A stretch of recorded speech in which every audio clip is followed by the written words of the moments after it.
My name is Bill Cavanaugh. I am the director of the Center for World Catholicism and Intercultural Theology here at DePaul, and this event is actually a joint project of the Center for World Catholicism and Intercultural Theology, which is a very long and unwieldy name, and the Center for Religion, Culture, and Community here at DePaul as well. The director, Chris Tiras, unfortunately has COVID and so was not able to be here tonight, but the subject of tonight's lecture brings together the interests of the Center for World Catholicism, which is about Catholicism in the global South, Africa, Asia, and Latin America, and the Center for Religion, Culture, and Community, which used to be called the Center for Interreligious Dialogue, I think, and still has a lot of those interests as well. So we're joining forces and bringing those interests together. For those of you that are here in person, welcome. There's food in the back. Sorry about all you folks at the live stream. Go to your own kitchens and get something good there. But here, as a reward for those who have come in person, there are sliders and all sorts of good stuff at the back. So feel free to anytime during the talk, go back and fill your plate back up.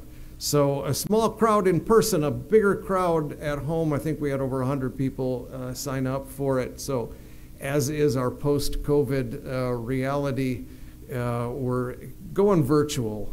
But the advantage of that is that people from all over the world can join us, and they do. The disadvantage is you don't get a slider. So, but those of you that are in person do. So let me introduce our speaker. Dan Scheid is an associate professor of theology at Duquesne University in Pittsburgh. He got his bachelor's degree in history at Princeton, a master's degree at the Catholic-Theological Union here in Chicago, and where he's originally from, Glenview, and a PhD from Boston College. And his work focuses on interreligious ecological ethics, particularly in Catholic-Hindu and Catholic-Buddhist dialogue. And among his many publications is the book, The Cosmic Common Good, Religious Grounds for Ecological Ethics, which was published by Oxford University Press in 2016. And speaking of Oxford, he's going to be teaching this summer at Oxford, a summer course on the theology of Harry Potter, which is a course that he has taught at Duquesne as well. So he went to platform 9 3/4 to get here, and we're glad that he's here. So welcome, Dan.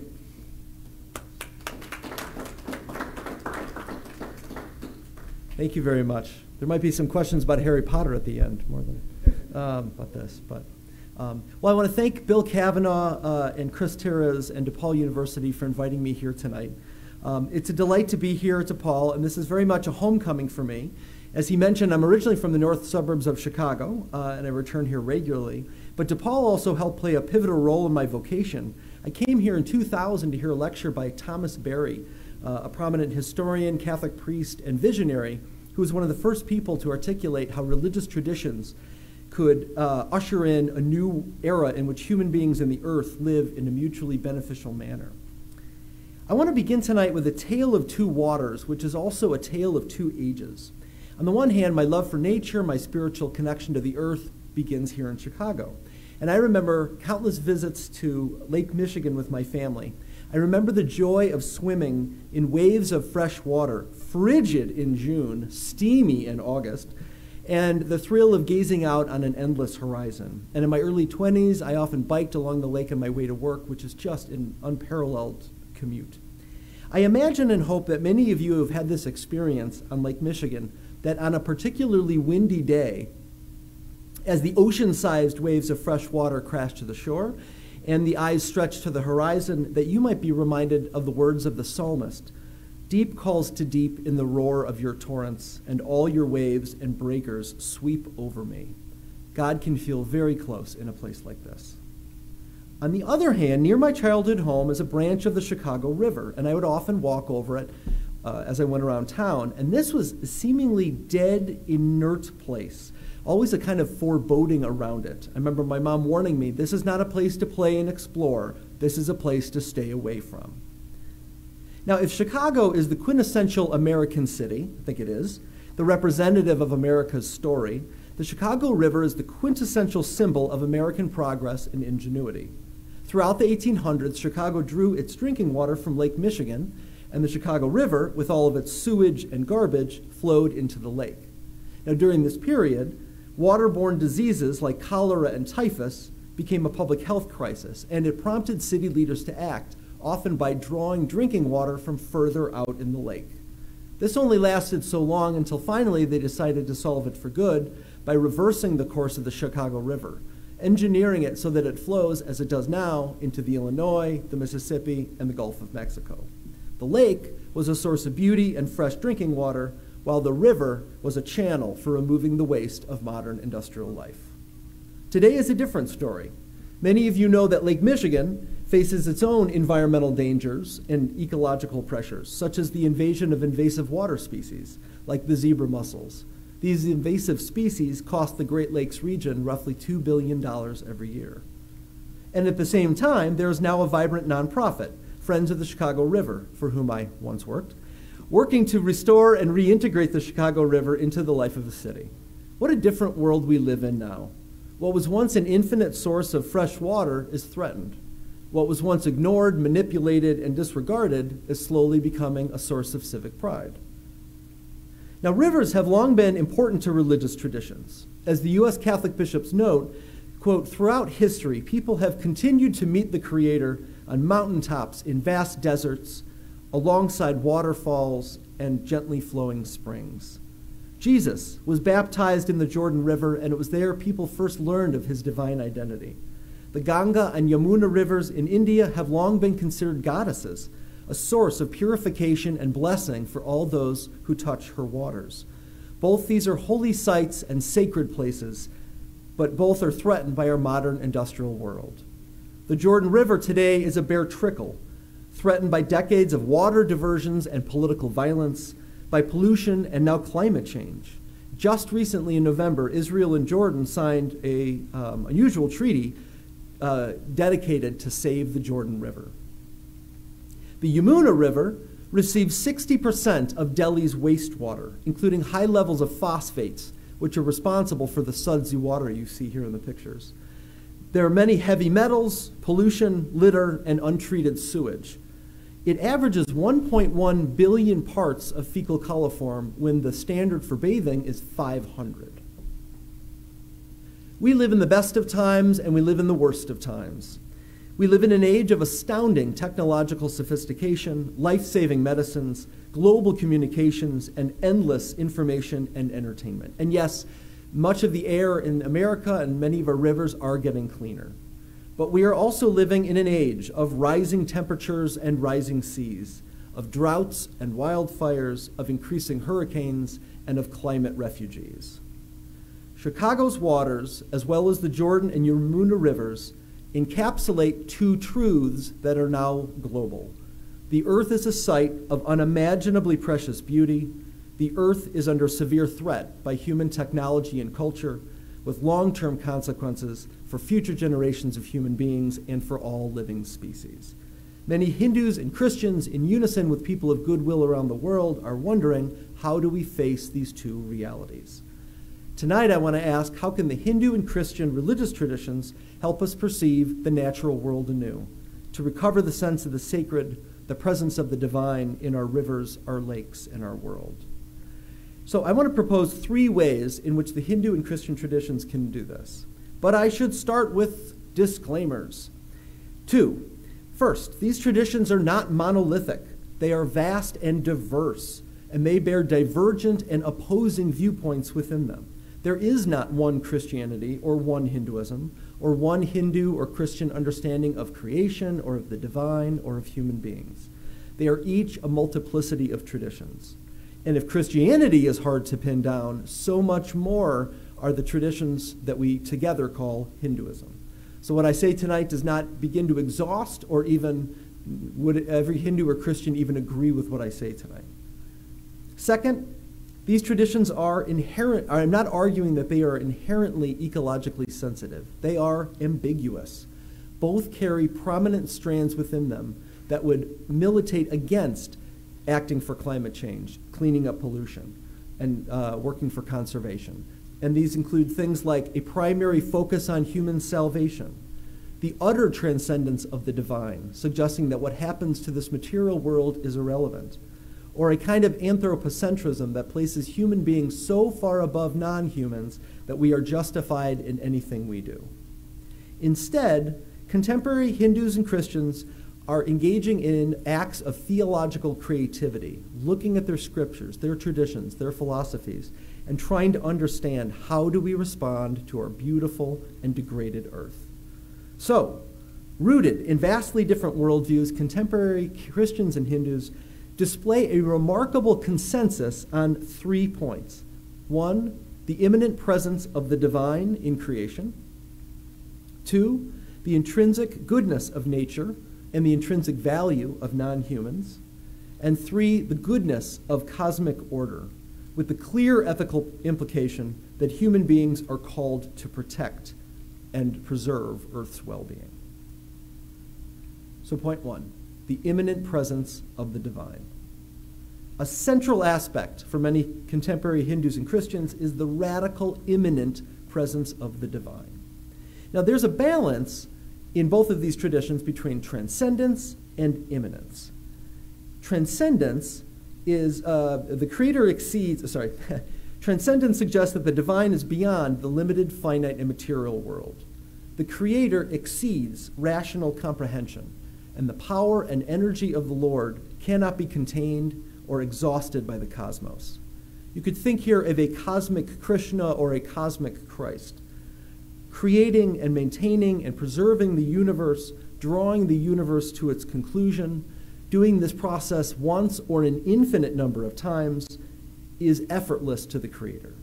So in all these ways, the divine transcends creation. And yet at the same time, the divine is radically immanent, fully and completely present in the entirety of the universe, in all places and at all times. Both Hindus and Christians, in fact, would say that the Creator is the innermost reality of the cosmos and of every existing being. Whatever an individual creature might be, whatever its role in history or in ecosystems, its existence is immediately due to the presence of the Creator, and its deepest identity is the source of the universe. So we encounter the divine through our contact and our daily interactions with the natural world. We see this in Hindu scriptures, such as the Vedas. The Vedas are the most ancient and authoritative of Hindu texts, and they speak extensively about the sanctity of rivers, earth, mountains, as well as elements like fire and water and living plants, or living beings like plants and animals. The Vedas, still chanted today, express an indigenous Hindu respect for nature. Consider this example of this hymn to the waters. They who have the ocean as their eldest flow out of the sea, purifying themselves, never resting. Indra, the bull with the thunderbolt, opened a way for them. Let the waters who are goddesses help me here and now. The waters of the sky, or those that flow, those that are dug out, or those that arise by themselves, those pure and clear waters that seek the ocean as their goal, let the waters who are goddesses help me here and now. Later texts, like the Upanishads and the Bhagavad Gita, expand on this. The Bhagavad Gita is arguably India's most famous sacred text, and it's a popular text that expresses well theistic Hinduism. It's been important for many involved in the environmental movement in India, especially those influenced by Gandhi, for whom the Bhagavad Gita was the source of his daily meditations. The Upanishads, which are considered the last book of the Vedas, tend to be more abstract and focus on the relationship of Brahman and Atman.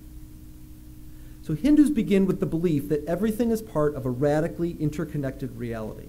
This is called Brahman, the field of reality that unites all that exists, rendering all that exists sacred.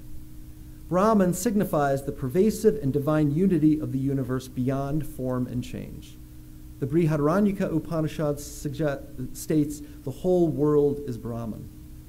The Bhagavad Gita summarizes the same idea using the term for God there, Krishna is the entire world.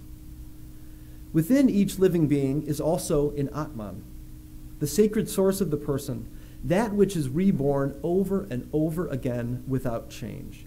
Atman is our deepest identity. It is deeper than our race, deeper than our gender, and also deeper than our species. This is what is reborn over and over again throughout a variety of rebirths. The Bhagavad Gita proclaims the Atman can be found in a priest, an outcast, a cow, an elephant, or a dog. The Bhagavad Gita, here I'll let you look at that a little more. The Bhagavad Gita provides a framework that helps us understand the devotional-based ecological thinking in Hinduism. Central to the Bhagavad Gita is the vision of the universe as the body of Krishna, and there are 3 layers to understanding Brahman. The first layer of ultimate reality is form, how things appear in the everyday reality. Brahman appears in all things that are transitory and shifting. The second layer is formlessness, another reality beneath the surface of change that is timeless, unchanging, and yet ever present. The dynamic between form and formlessness, Brahman and Atman, that is much of the focus of the Upanishads. There's a third layer, though, captured in the Bhagavad Gita, an aspect that encompasses and surpasses both, namely the divine personality or personhood. Devotional Hindu traditions, of which, again, there are seemingly infinite, strive to create a relationship through this personal dimension of Brahman. So the world as it appears to us, of constantly shifting forms, this is divine. There's a broader and transcendent reality beneath it that unifies it together, and this is also divine. But the best way of accessing this reality, of relating to it, is through the personality of the divine, which could be Krishna or a goddess or Vishnu. So this general sense of the sacredness of nature permeates Hindu consciousness and sensibilities, even for those who are not familiar with texts like the Upanishads or the sophisticated philosophical traditions. Following this framework of ultimate reality, Hindus tend to focus their religious devotion on a particular deity at a particular temple, and by extension, the water, trees, and animals that surround them. So Brahman may be everywhere, but it's wise to approach divinity through a particular specific form, a particular rock or mountain or river. So you might consider the Yamuna or Ganga rivers, trees like the banyan or neem tree, or the mountains like Govardhan and Arunachal. If you consider Yamuna, the form dimension is the flowing water. The formless dimension is the all-pervasive presence of Brahman, but the divine personality, that is the goddess Yamuna Devi. Like the Hindu counterparts, various contemporary Christians articulate a presence of the divine in all creation. Many Christians look to the first chapters of Genesis. So, for example, in the very first chapter, God calls the dry land good, and the basin of the water he called sea, and God saw that it was good. The word for good here in the Hebrew Scriptures is tov, and modern interpreters see this word as carrying not only an aesthetic sense of beauty, it's lovely to look at, or that it has an ontological, philosophical sense of it's just good that it exists, but it also has a kind of moral goodness of a life-generating nature. That is, God moves the development of life forward in the universe through creatures themselves. All creatures bear this power of life-generating goodness within them. Martin Luther, the great Reformation leader, echoes this idea when he says in the beginning here, the power of God cannot be determined and measured, for it is uncircumscribed and immeasurable. This is divine transcendence. But on the other hand, he says, it must be essentially present at all places, even in the tiniest leaf. Pope Francis, in his landmark encyclical or papal teaching, Laudato Si, on care for our common home, affirms an intimate link between God and creation. Francis describes a Trinitarian understanding of creation. In the Christian tradition, God is one, but is also a Trinity. Three persons of the Father, Son, and Holy Spirit in one God. The Father, Francis explains, is the source of all that exists, the foundation of love from which all creatures come. The Word unites himself not just to humanity, but to all creatures, all flesh. And the Spirit dwells in the heart of the universe and brings forth new life for all. Francis remarks that the Trinity is a divine communion of persons. It is a model of relationships. The divine persons, he said, are subsistent relations, and the world, created according to the divine model, is a web of relationships. Just as the three persons of the Trinity exist in a permanent and perfect relationship with each other, creation is filled with interlocking relationships. It is not simply that God created the world such that creatures are meant to live in relationship with each other. Instead, because the Trinity and Trinitarian love dwell in the heart of creation, every creature's natural tendency to live in relationship with others reflects the presence of the Trinity. In this way, ecological interdependence is a sign of God's presence. Even more than telling us about God, being in nature can become a conduit of God's presence. Nature as a whole not only manifests God, but is also a locus of his presence. God is present in gently flowing streams, even polluted ones. And when we walk by them or kayak on them or clean them, God calls us to a relationship with him. Second, the intrinsic goodness of nature. In both Hinduism and Christianity, there is a teaching of the divine entering into the world and becoming fully incarnate, which is another form of divine presence. And together, the immanent presence of the Creator and a divine incarnation, this gives a property of intrinsic goodness and value in non-human beings. Now, broadly, Hindu theistic traditions fall into three categories: those who worship Vishnu, the creator and preserver of creation; those who worship Shiva, the ascetic whose dance creates and destroys creation; and those who worship in various goddess traditions, for example, the goddess Lakshmi. Vaishnavas, those who worship centers on Vishnu, turn to the doctrine of Vishnu's various incarnations as an example of Hindu reverence for non-human life. The Bhagavad Gita proclaims that when the well-being and harmony of the world is threatened, Vishnu enters the world to restore balance. It is said that there are more incarnations of God than there are waves in the ocean. So it's understood that Vishnu incarnates across time, across species. But there is a classical list of 10 incarnations that are representative of Vishnu's limitless incarnational forms over time. This traditional list gives an interesting sense of the progression of the development of life. Vishnu has taken form as a fish, as a boar, as a half-man, half-lion. Then there are human incarnations, such as Rama in the great tale, the Ramayana, or Krishna, as described in the Bhagavad Gita. Here you even see him as Buddha. Some Hindus have suggested this teaching foreshadows the modern Western scientific teaching of evolution, but modern Hindus will also say this is not a progression of consciousness that culminates or is perfected in human beings. Instead, what it represents is that there is a variety of different kinds of consciousnesses, and all these creatures are on their own journey of consciousness, their own journey to the divine. Now, within Vishnu's human incarnations, we can also see a deep connection to non-humans. For example, Rama is constantly attended to by Hanuman, a monkey god who is the moral and religious exemplar of perfect devotion to the Lord. Hanuman is Rama's right-hand monkey, the one who organizes the troops and helps him wage war against the demon Ravana. In temples today, Hanuman embodies how a true devotee keeps her heart and eyes fixed on God. Krishna plays with and is entertained by the cows of Vrindavan, and indeed, it's Krishna's friendship with non-humans that is part of his divine identity and part of the attraction he has to those who worship him. So the customary sharp divide between humans and non-humans that we see in Western life is lessened and challenged. Vishnu's incarnations as non-humans, the close connection between a human avatar and non-human, elevates plants and animals as worthy of respect because of the presence of divine in them.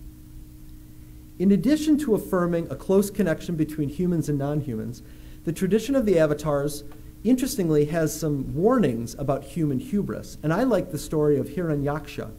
This is a powerful demon whom all the demigods feared and who stalked the earth in anger, always looking for someone to fight. He loved and craved gold, and this demon mined the earth in constant search of it, so much so that the earth lost her balance and plummeted to the bottom of the cosmic waters.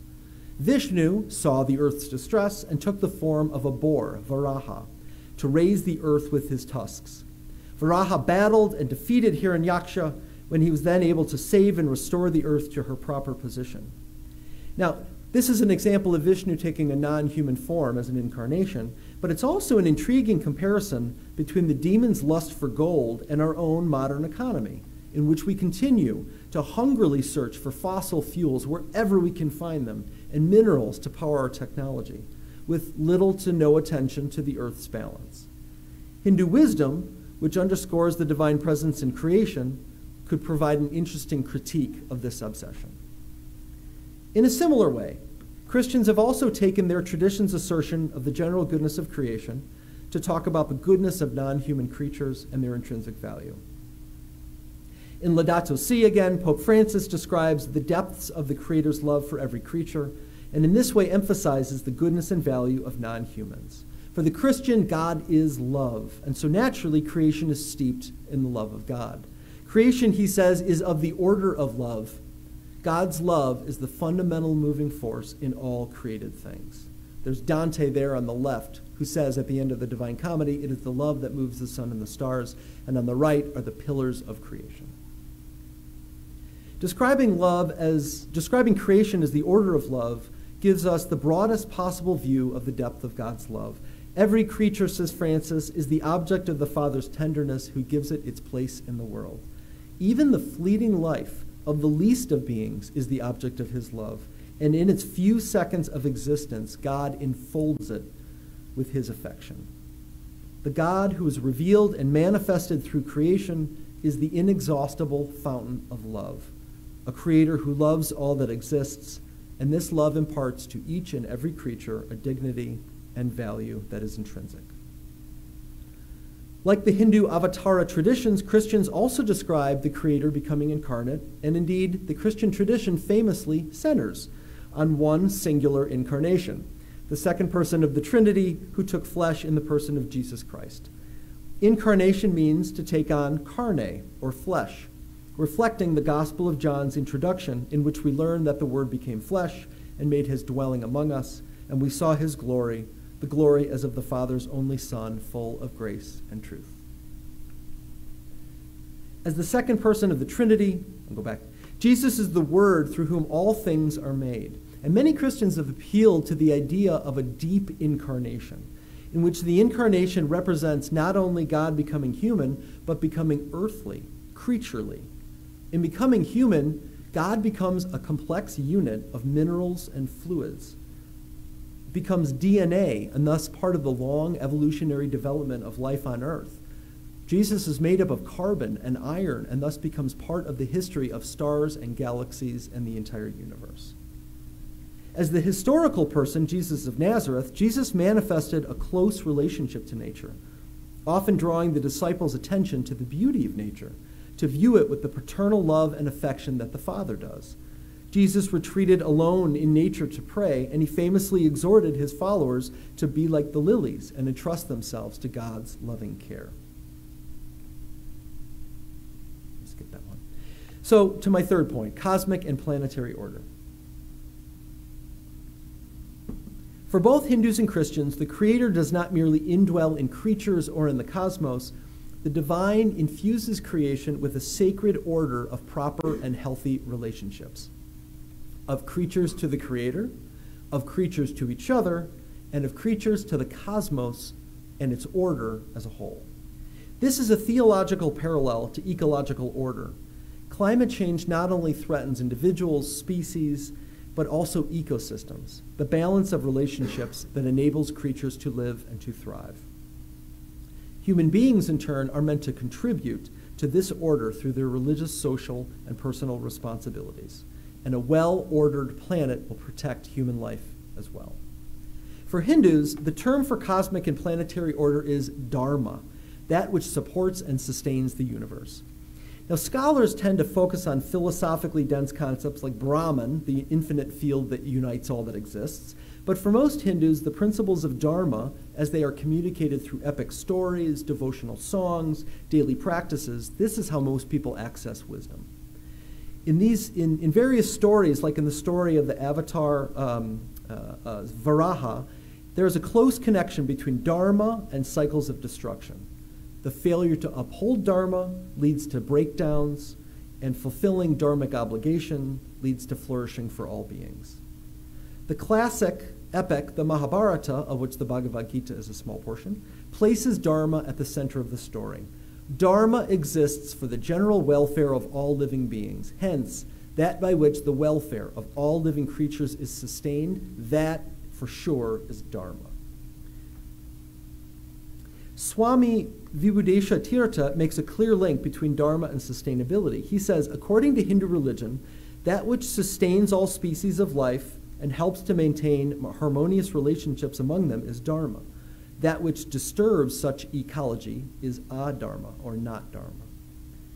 Venerating the presence of the divine in nature, such as mountains, trees, and rivers, helps Hindus maintain and protect the natural harmonious relationships between human beings and nature. One classical image of dharmic ecology is the earth as our mother, and all creatures as part of one great family. The famous Prithvi Shukta, a chapter of one of the Vedas, one of the most ancient texts, contains scores of hymns to Mother Earth that praise Earth in a variety of ways, for Earth's beauty and loveliness, for her generosity and utility, and they ask for her kindness and gentleness. Verse 11 says, O Mother Earth, sacred are your hills, snowy mountains, and deep forests. Be kind to us and bestow upon us happiness. May you be fertile, arable, and nourisher of all. May you continue supporting people of all races and nations. May you protect us from your anger in the form of natural disasters, and may no one exploit and subjugate your children. This verse combines a sense of the divine in all creatures and in all places, such as the sacredness of hills and forests, with a sacred order to nature. Mother Earth provides for what creatures need through her fertility and supports, dharma, all nations. Interestingly, the Prithvi Shukta recognizes that this order isn't immutable. It is vulnerable to human activity. Human beings must remember to live within its boundaries. The earth is a goddess, a mother, who bestows wealth but also deserves our respect. Mother Earth provides dharmic order for life, but in turn there is an inherent duty, a duty of prayer and a duty of care. All creatures who belong to the family of Mother Earth will long to be a dharmic member of this family. A good example of this is the Vishnu temple, Vaishnava temple, at Tirumala Tirupati in Andhra Pradesh, Venkateswara temple. Now, for centuries in India, as everywhere, forests were regularly cut down, and temples like this one are now at the forefront of reforestation. It's common to go to a temple and after viewing the deity, go with a blessing, often a piece of fruit, blessed fruit. This temple is running a program whereby devotees will leave with a sapling to plant in their home when they return. People who make donations to contribute to reforestation are then granted a special viewing of the deity in the inner shrine. Now, the temple tries to communicate the religious importance of these efforts by reinterpreting the passage we just looked at. Dharma, when protected, protects us. This temple, I can't find a sign of it, but I'm told it's there. There's a sign of the temple that says, trees, when protected, protect us, with a clear resonance of the passage about Dharma. Loving Vishnu means protecting forests and replanting trees.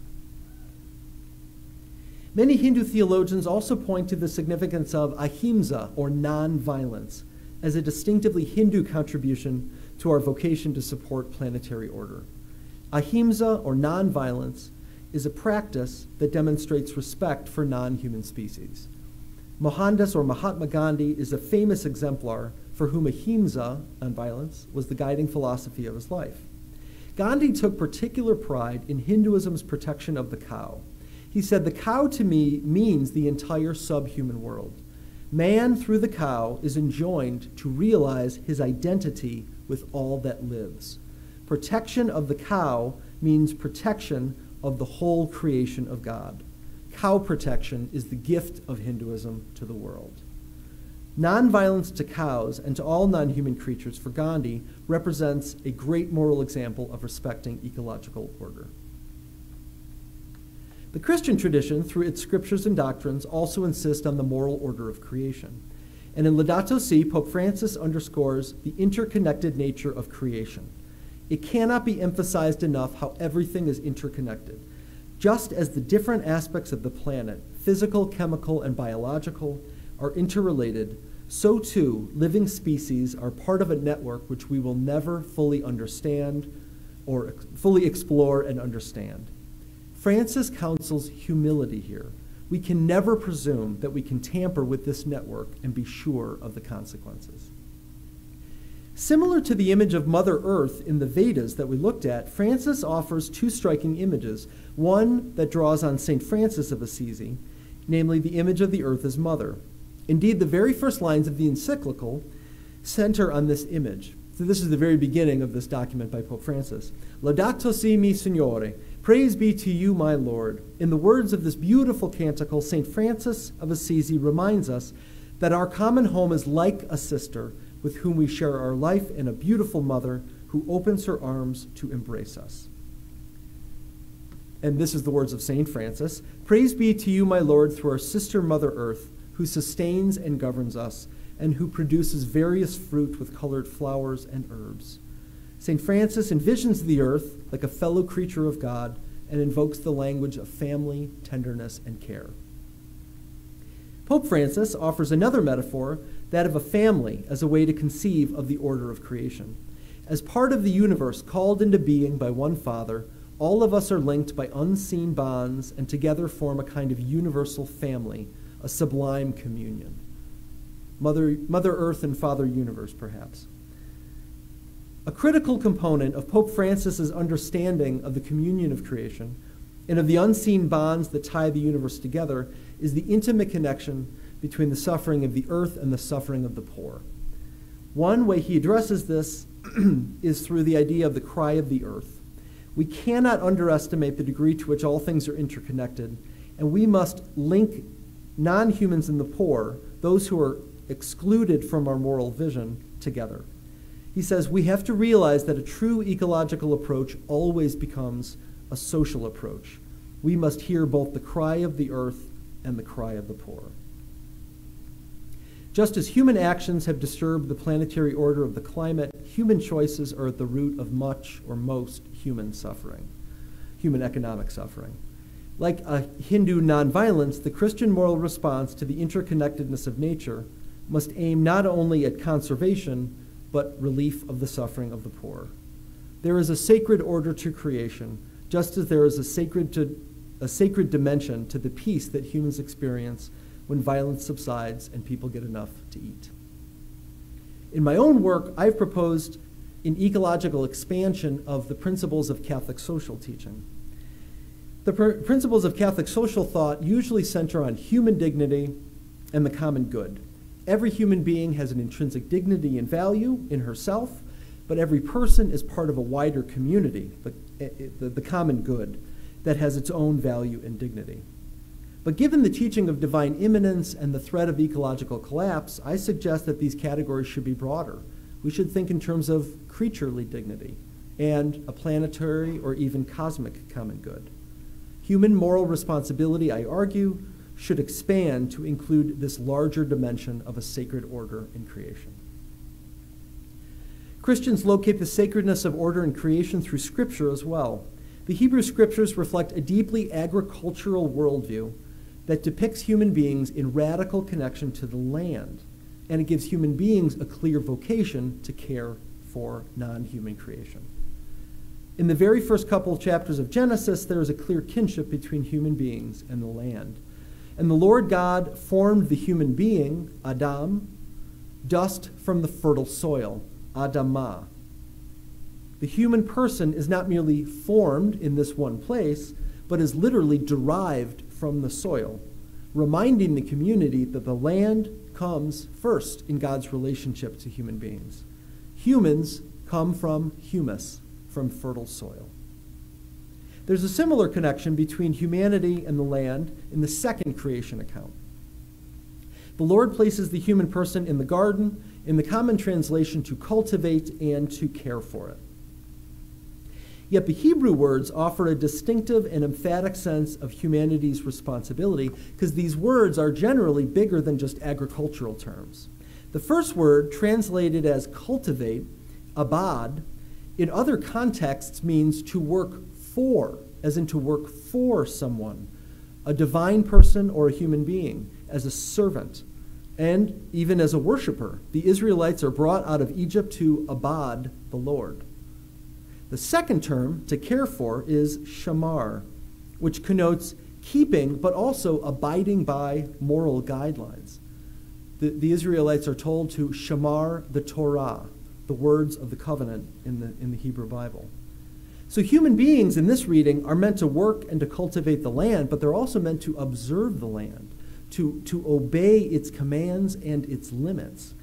Now, I should note that the Hebrew texts never suggest that the land is to be worshipped. Clear divide between the Creator and the land. And yet, there is a way in which human beings are called to respect and humbly serve the land. So the land has limits and an order that God has set. We encounter the land as a fellow creature to be respected, observed, and learned from. And the need to learn from the land, as well as a healthy sense of humanity's dependence on and service to it. So, to conclude, I have a couple of concluding thoughts. This passage from the Vedas suggests that the truth is one, but the wise call it by many names. There's a lot of overlap to how Hindus and Christians see creation, but there is also some difference, and the difference can also help stimulate further ideas. Now, in some ways, the near unanimity on certain theological themes provides a shared foundation for a shared moral vision, and maybe even joint social action on particular projects. The radical presence of the Creator in creation, the way in which the Lord incarnates, the way in which there is a sacred order to creation, this suggests that there is a religious significance to preserving and maintaining planetary order. The earth, when protected, protects us. How might Hindus and Christians work together to improve the Yamuna River, or the Jordan River, or the Chicago River? Now, I would say, too, images of Hindus worshiping a river may strike Christians as strange or, as I just suggested, opposed to Christian worship. We don't worship the land. We don't worship the oceans. But one story reveals a close connection to the love of Mother Earth and the love of the divine. There was a young Hindu man, and he was worshiping the Yamuna River daily. And someone asked, "Why are you performing these loving acts of devotion?" And he said, quote, "I used to see Yamunaji, or Yamuna, as an ordinary polluted river. I used to wear my sandals down to her bank," and he now considers this as an insult. "But then I met my guru, and he told me to start worshiping Yamunaji. At first I was a little resistant, but I did what he said. Soon I began to see her svarupa, her true form. That's that underlying personhood beneath the form and formlessness that we see. I saw her true form, and I realized how wonderful she really is. So now I worship her every day with love. The main benefit of worshiping Yamunaji is an ever-expanding love. Ever-expanding love is the same call that Christians are called to as well." So, interestingly, the vast similarities between Hindus and Christians, again, with the immanence of the divine and the goodness of planetary order, it raises in my mind a question of how far could we push this metaphor? How far could we push these loving acts of devotion? We might even revisit this image of Mother and Sister Earth that Pope Francis begins Laudato Si with. Could endowing Earth with a sense of personhood, as St. Francis clearly did, could we make it even more direct? Could it enable Christians to better perceive the presence of the triune God in the earth and Earth's order? Could we, in a way, be close to saying, "Praise be to you, Mother Earth. who sustains and governs us and produces various fruit with flowers and herbs. Hindu-Christian dialogue on the presence of the sacred presence in creation will only grow in importance as humanity draws on its religious traditions to face the planetary challenges of the future. And to conclude, I want to turn one more time to Pope Francis, who ends Laudato Si with two prayers, one specifically for Christians, but the other is open to anyone who believes in a creator. And so it's a fitting expression of a Hindu-Christian prayerful approach to protecting Mother Earth. All-powerful God, you are present in the whole universe and in the smallest of your creatures. You embrace with your tenderness all that exists. Pour out upon us the power of your love that we may protect life and beauty. Fill us with peace that we may live as brothers and sisters, harming no one. O God of the poor, help us to rescue the abandoned and forgotten of this earth so precious in your eyes. Bring healing to our lives that we may protect the world and not prey on it, that we may sow beauty, not pollution and destruction. Touch the hearts of those who look only for gain at the expense of the poor and the earth. And teach us to discover the worth of each thing, to be filled with awe and contemplation, to recognize that we are profoundly united with every creature as we journey towards your infinite light. Thank you.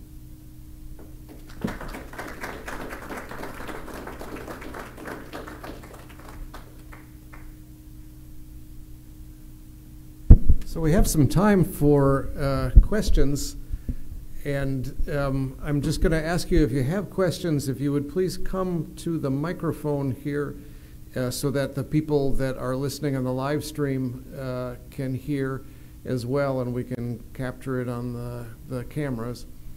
And if you're listening on the live stream, there's a chance for you as well to put questions. I think there's a Q&A function at the bottom of the screen, or is it chat?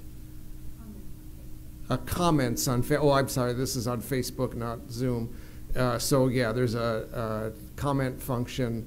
And if you send in your questions, then Karen can relay them to us as well.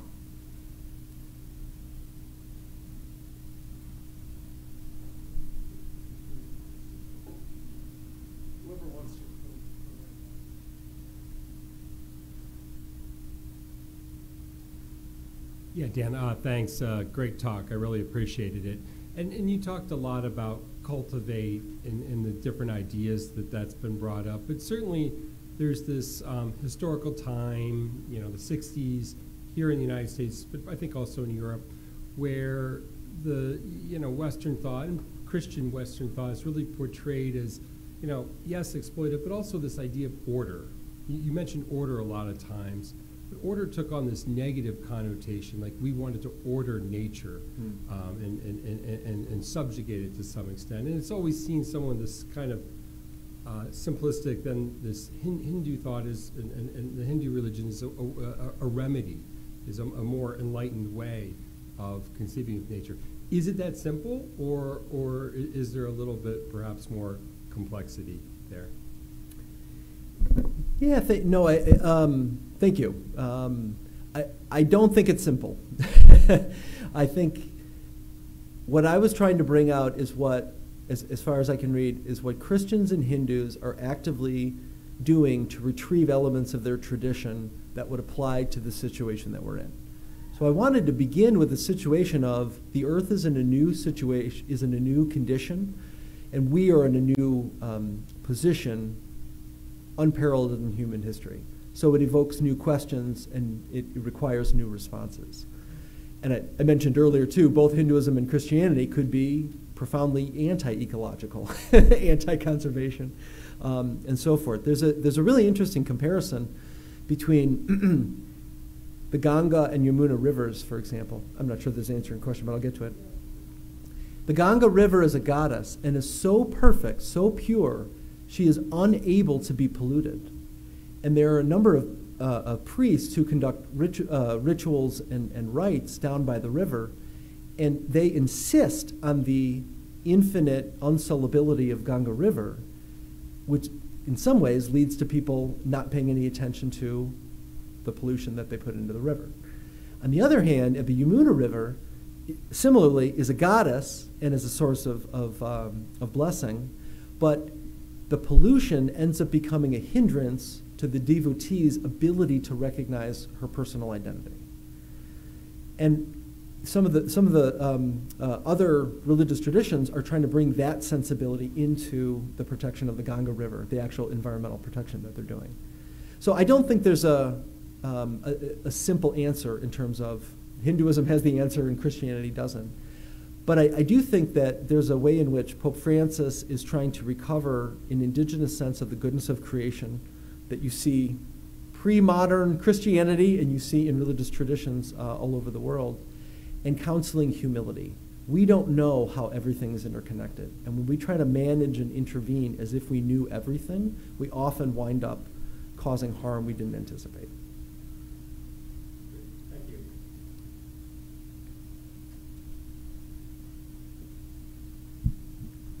Hi, thank you for that talk. It really resonated with a lot of my own interests. So I have two questions, but if I only have time for one, I'll just ask the first one. Okay, it's a little bit, I'm just going to try to, it's a bit of a rambling context perhaps, but hopefully I can make it sound like a question. And it picks up a little bit on the question that was just asked, and also your own comments. Well, a strand that I'm picking up is when you were talking in metaphorical language about the possibility of thinking about the relationship between the transcendent and the immanent in Christianity, possibly being spoken of as that between Father Universe and Mother Earth, sort of referencing Laudato Si and the Canticle of the Creatures and that. And I suppose my question, so I guess I'm coming at it, I'm coming at the ecological question informed by a lot of critics, some of whom are Christian, like Charlene Spretnak and Margaret Barker, who will talk about how there's a sort of a lost tradition within Christianity that's been papered over, and in modern Christianity and modernity in general, which covers over the feminine, and in that same gesture, contributes to this seeing the earth and creation as something to be manipulated, and they'll refer to the possibility of going back to the scriptures and even to non-written traditions through archaeology or folk traditions of kind of recovering the feminine within within the Trinity, perhaps as through the third person of the Trinity, or if you're more of a sociological bent, you might talk about the fourth hypostasis as Sophia. And that has some connection between the third person of the Trinity, but also potentially thinking of creation as the fourth hypostasis or something like that. And I suppose my question comes at if you see an opportunity, given that in the Hindu tradition, you reference Krishna, and there's this idea of the Krishna and the divine consort sort of engaged in a perpetual dance, and I guess they're. If it's true, I don't know what you think about there being this close connection between a covering over of the feminine in Christianity and a kind of harm that we're doing to creation, and a possibility of recovering this divine feminine within Christianity, and the possibility, with having that conversation with the Hindu tradition for the sake of a greater ecological project. And that's my first question. Yeah. Stop there. Yeah. Yeah, awesome. Thank you. Sorry about that. Yeah. No, that's a great question. Slash potential article or book you're working on. That's a no. I think it's lovely. I think you're right that there is a way in which, especially I would say, there are strands of it in Christianity, but it becomes utterly pronounced in modernity, where creation or nature is figured as the feminine, and the man and reason and technology and power are considered as the masculine, and there's a dominance. And so I think the eco-feminist critique of that is very much right. Putting that in dialogue with the Hindu tradition, which you mentioned, Vishnu has a permanent consort, an equal of a goddess that Vishnu is paired with. So does Shiva. So does Brahma. And so there's a way in which there's a greater equality. And then there's goddess traditions themselves where the goddess is the supreme and the masculine is even subordinated. So I think there's a much stronger tradition of it in Hinduism that could probably amplify the minority strands in Christianity by putting them in dialogue with each other. So I would concur with your assessment. I'd be curious to see what it would look like by putting the two in dialogue with each other. And my question for you and for everyone else is, what do you think about St. Francis's imagery of Mother Earth? And it's praise to you, Lord, for Sister Mother Earth. My students find that uncomfortable in and of itself, but then to move to praise to you, Mother Earth, seems to me an even further step. And I wonder how Christians or Westerners would feel that and hear that. But I think some kind of recovery of that seems vital. So that's it, yeah. Can I ask my second question real brief? It's very. Sure. I just wondered because I haven't worked with Laudato Si closely in a long time, but I've worked more recently with Fratelli Tutti. Is what do you think? Why do you think? But I'm not sure if this applies to Laudato Si. There's not very much reference at all to dharmic religions in Fratelli Tutti, at least in the religious idea. There's a mention of Gandhi, I think, once in the context of broader kind of people working for peace, but there seems to be, attempts to get close to Islam and come up with ideas of global fraternity thereby, but not a lot of proximity, conscious coming together with Hindu or other dharmic traditions. And I just wanted to know what you thought about that, or if you think there's a reason behind it. Yeah. I don't know. My guess is that Pope Francis it's an issue of familiarity for him, that the people that he dialogues most closely with would be people of the Abrahamic traditions, so Jews and Muslims first and foremost. I would say, for those of you who haven't read Laudato Si, it's an outstanding document. But one thing that's unusual about it is the sources that he cites and the examples that he gives. He draws on a variety of sources, including some non-Christians. So he wants dialogue with all the religious traditions of the world. And I would say one thing more, too, if you ever want to check out all the footnotes in Laudato Si. He cites a number of Episcopal conferences. And if you look at the Episcopal conferences that he cites, he's really saying this is bubbling up from all over the world. I'm hearing this from every diocese you can imagine on the planet, and it's coming up from every culture on earth. So he's trying to privilege not his own role as Pope, but I think he's also trying to give voice to what people on the ground are doing. And if there's no other questions, I would also add, Fratelli Tutti, one of the key phrases is encounter. I think he wants us to encounter each other and encounter the earth. We'll take a question from online, or well, we've got some in-person questions too, so yeah, there's plenty of time. Just a question from Michelle that's joining us online. She wants to know how Thomas Berry has informed your work. Oh, yes. Oh, thank you. Yeah, a brief mention at the beginning. So for those who don't know, Thomas Berry he called himself a cultural historian, and then he also called himself a geologian as opposed to a theologian. So he's not a theologian proper. But in his studies of India and of China, he wanted to recover the wisdom that came through myths and through worldviews. So I'm very much a Thomas Berry informed theologian, because I think that we need a conception of God, creation, and the human being in a story that makes sense and gives us some sense of where we came from, where we are, and why we're going where we're going. And I think we have the wrong story. I think progress is not the right story. And I think you can see it in the effects. I think you can see it in climate change, in rising levels of anxiety, diminishing biodiversity, all these reasons. And I don't think that if I can just tell you the right story, everyone will change. I don't think that. But I do think it begins with story, and it begins with understanding what the divine is doing. So that's very, very much a Thomas Berry kind of approach. Also, the word cosmic's in my book title, so that's fine. Yeah. Yeah. Thank you. It's been enlightening about the Hinduism. My question particularly is within Catholicism, and going off that second gentleman's topic. I wonder what relevance you find of the Marian tradition in Catholicism to this discussion that he raised about the feminine and the masculine. Oh, yes. That's great. Pope Francis doesn't have enough on that in Laudato Si and elsewhere.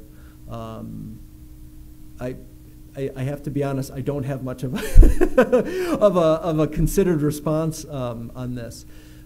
Except I think one thing you're getting at is, one thing that the Catholic tradition has that maybe some other Christian ones don't, especially the more modern Protestant ones, is a really strong sense of the goodness of the feminine side of the human person. That there is a reverence for Mary that could transfer into a reverence for the feminine and for Mother Earth. But how the Marian tradition and Mother Earth would work together, I'm not sure. But yeah, I appreciate that.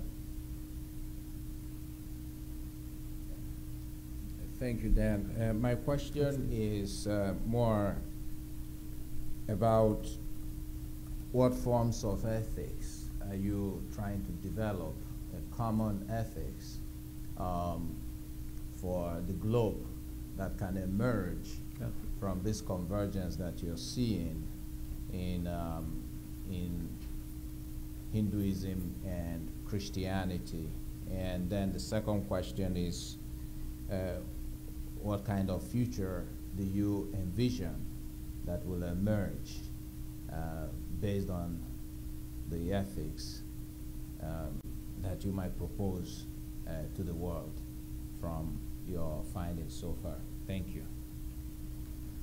Thank you. I just alluded to this very briefly in the talk, and I'll reference back to the question about Thomas Berry too.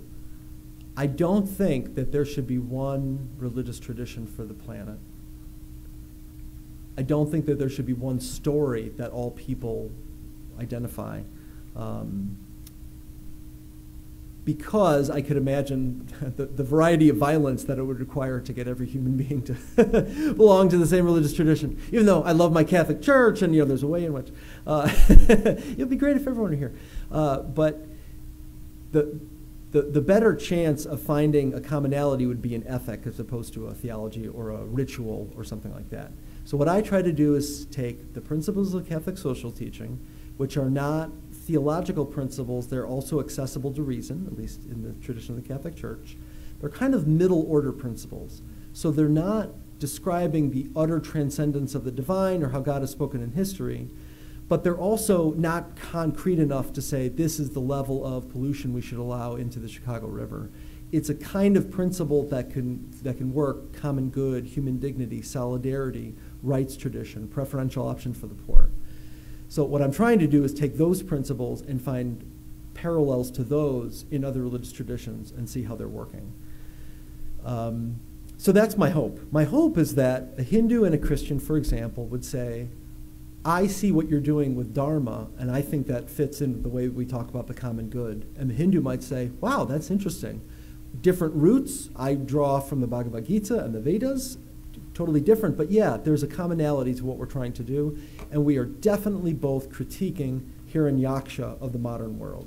We are critiquing the rampant, constant, infinite extraction model of economy that we have.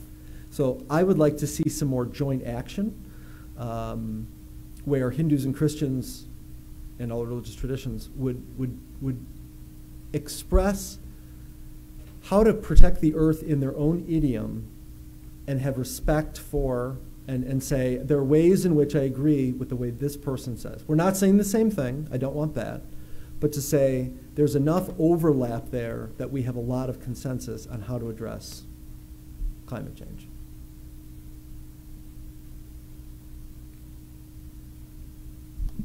So Dan, you have all of these parallels between the two traditions, but one thing that didn't seem to be a parallel was we talked about how Pope Francis links the cry of the earth with the cry of the poor, and you didn't say that for Hinduism. And from an outsider's point of view, there seems to be a sort of difference there, and this might just be my own ignorance of the Hindu tradition, but it seems like if you're poor, with the whole idea of karma, it's because of sins from a previous life, and that's a very different kind of attitude towards being poor than you might find in the Christian tradition of, you know, the Magnificat and so on. Are there closer parallels that you could have gone into, or is that a difference, a real difference? So you're saying, is there an acceptance of poverty in part because that's the result of your karmic choices in the past? That's the question that I get. So I'm basing some of this on Hindus who read Pope Francis, who say we need more of what he's doing by listening to the cry of the poor. We need more of that in our Hindu traditions. So what I'm picking up on is I think there's a way with ahimsa and nonviolence. I think there's a way of drawing on the Atman that's present in all beings, so that no one deserves to suffer because of the accident of their birth, but there's an intrinsic dignity to everybody to be advocated for.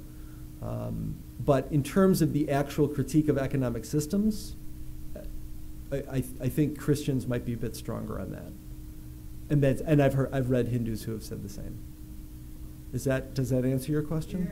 Yeah. So I'm wondering if you have to, in order to get there, you have to reconfigure the whole idea of karmic.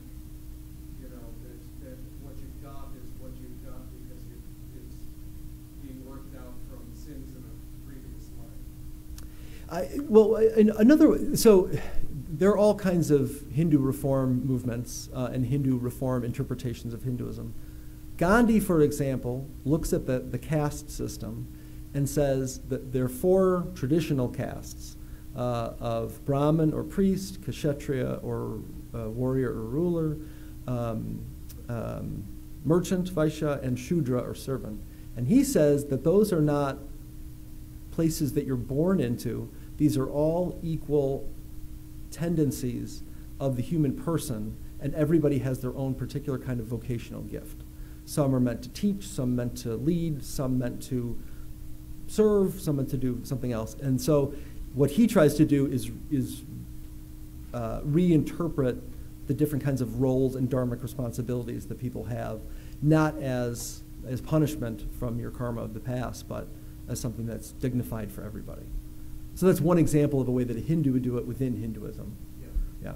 So you don't have to look outside necessarily to find a new critique. Are there other questions?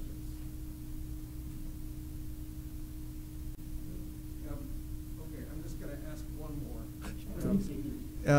And it has to do with what we're interested in the center.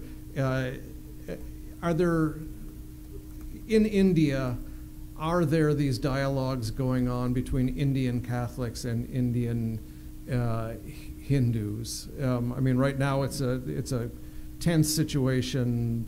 Christians tend to be a small minority, and Hindu nationalism is oftentimes kind of at odds or suspicious of kind of, you know, Christian minorities as outside influences and so on. Are there places where Christians and Hindus are working together on these issues in India? Not that I've been able to find. At the level of theologians and scholars talking to each other, yes, but actual on-the-ground projects, not as much as I could find. But I would love it if these kinds of values could be articulated, and because I think the foundation for it is there. And I think if people were able to act on it, I think it would do a lot to easing some of the tensions between the traditions that are there in other issues. So, yeah. All right. Yeah, please.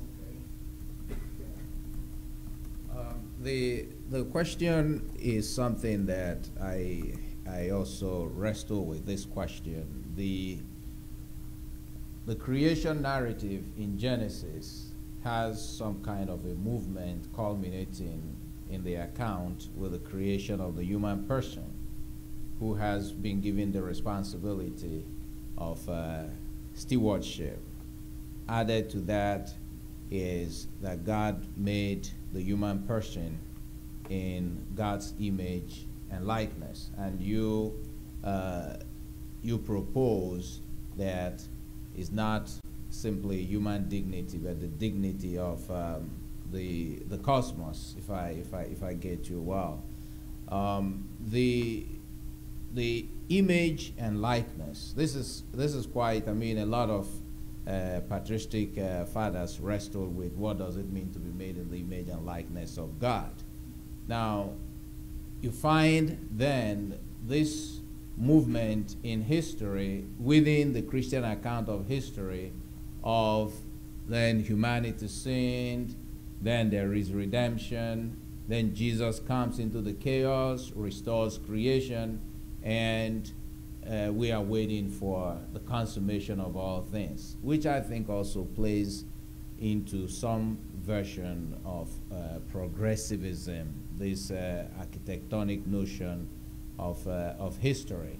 So what do you think in terms of human responsibility vis-a-vis how within the Christian account human responsibility, failure of responsibility brought the fall, and now a better, if you like, responsibility, Jesus came and fulfilled the will of God, but still all the problems that we are redeemed from are still here with us.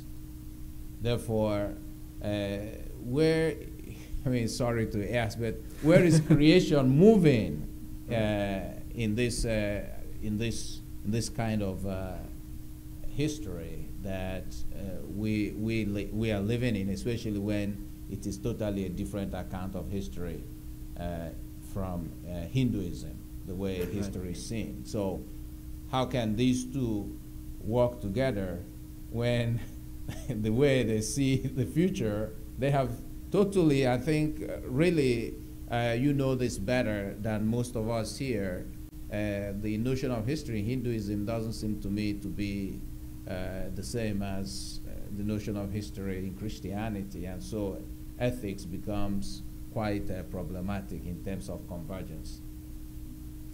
So I heard a few different questions in there. I'm trying to think. Maybe I'll pick up on the question of how to read Genesis 1:28. Human beings made in the image and likeness of God, and having dominion over the earth. And then another question about eschatology, which is what are we aiming for, or what are we moving towards? And so, in terms of eschatology, Hindus and Christians aren't going to agree, I don't think, on what the eschaton looks like. Although Vaishnava accounts of what heaven looks like and what a good devotee looks like actually sound pretty similar to Christian discipleship.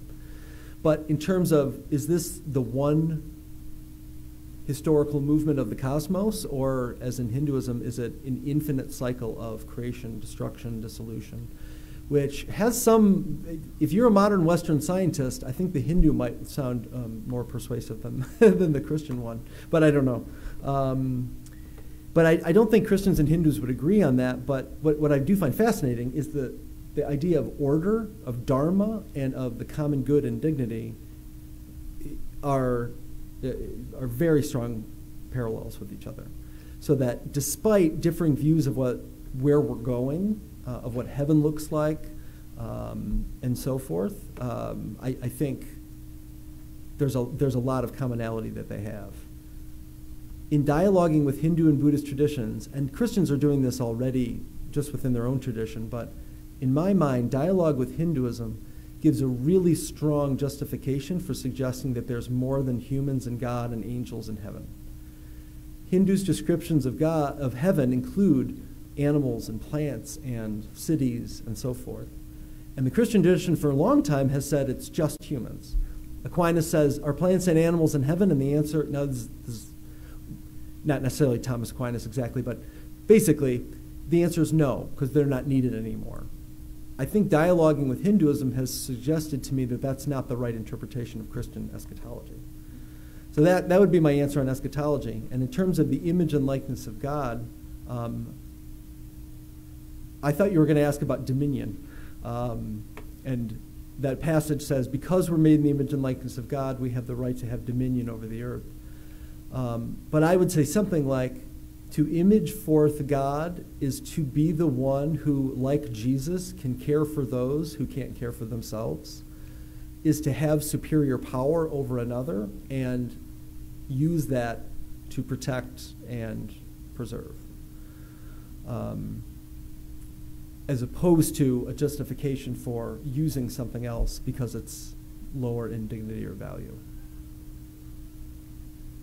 I might stop there. I think there are more questions in there, but I would love to hear them another time.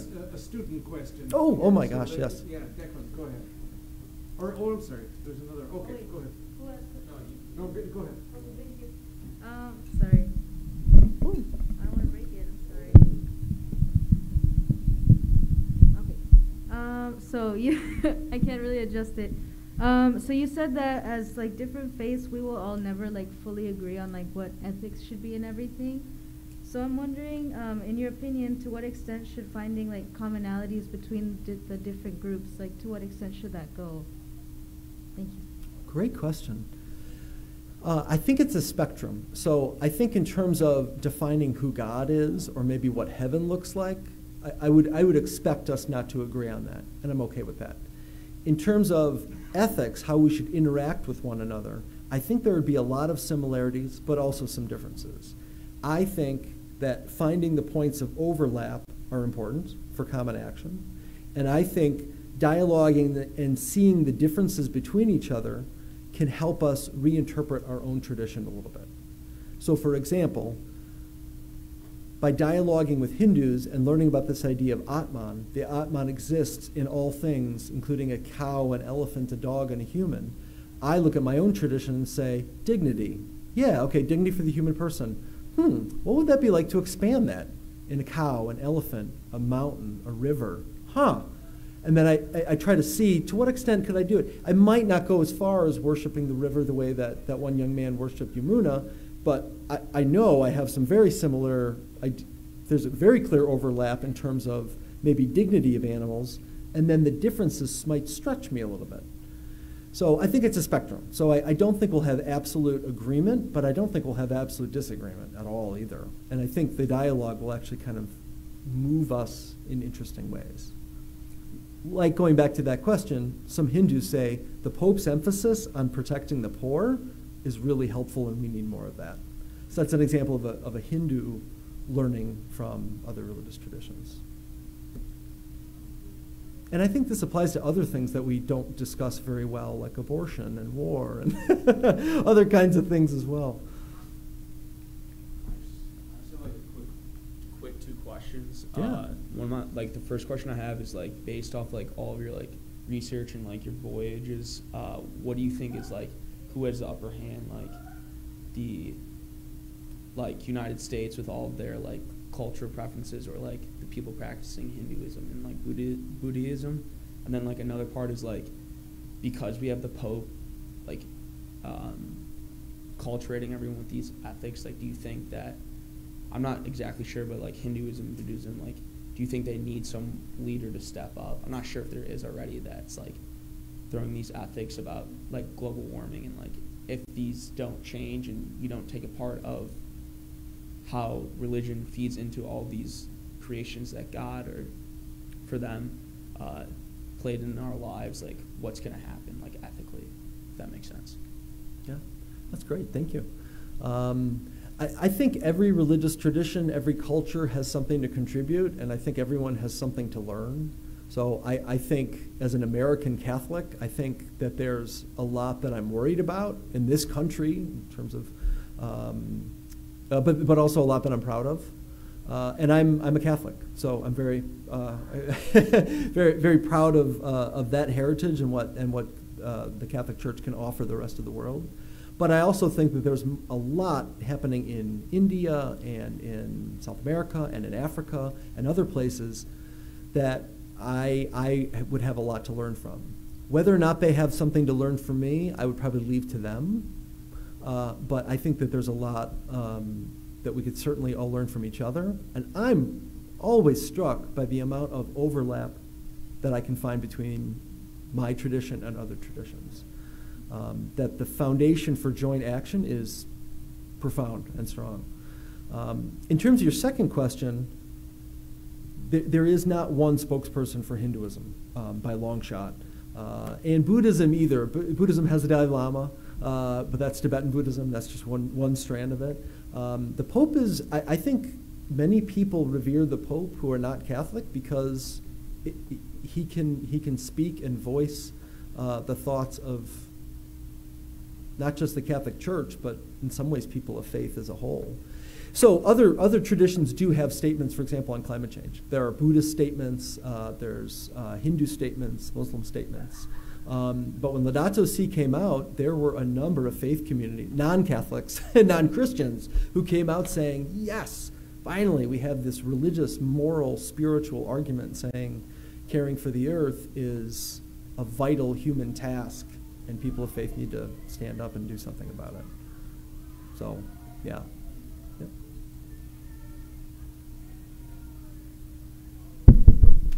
So before I ask you to join me in thanking Dan, I just want to thank a few other people, Karen and Marlon and Elliot, for taking care of all the logistics of to make this work both in person and online.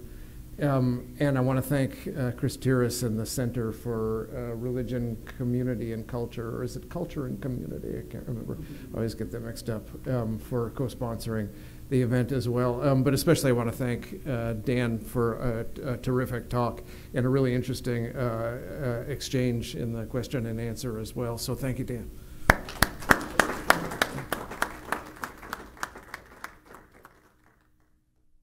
there's food left.